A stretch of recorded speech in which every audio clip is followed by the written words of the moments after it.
لبيك اللهم لبيك لبيك لا شريك لك لبيك.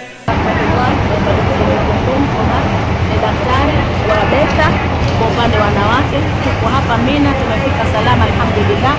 Mahujaji wote wakiwa salama, na ilipokuwa Maka vifua kutokana na hali ya hewa joto kali, kwa hiyo mahujaji walikuwa wengi na wanashughulikia vifua. Lakini sasa hivi tumefika Mina, tumefika na mahujaji kwa asilimia kubwa wanaendelea vizuri mpaka sasa hivi. Hatujapata changamoto kubwa yoyote, changamoto za kawaida. Hali za afya zinabadilika kutokana na hali ya hewa na uchovu, lakini kwa jumla mahujaji wanaendelea vizuri. Inshallah tunategemea tutamaliza vizuri na kurudi nyumbani salama, hali ya kuwa tumefanya ibada ambayo imekamilika. Shukrani. Wassalamu alaykum wa rahmatullahi. Assalamu alaykum. Naitwa Suleiman Muhammad Juma.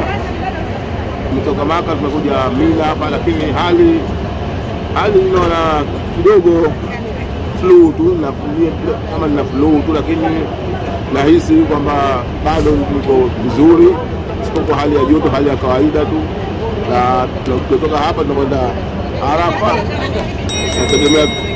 nategemea tutakuwa tuko vizuri. Labda kuna matatizo gani uliyokuta katika safari yako kutoka Maka kuja hapa Mina kwa leo?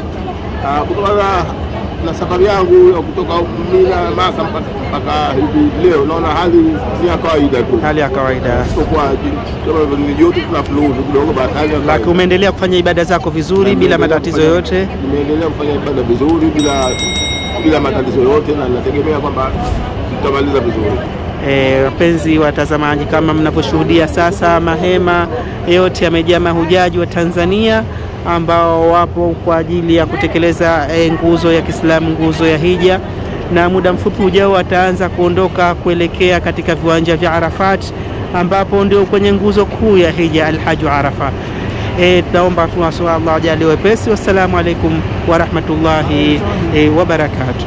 لبيك اللهم لبيك لبيك لا شريك لك لبيك.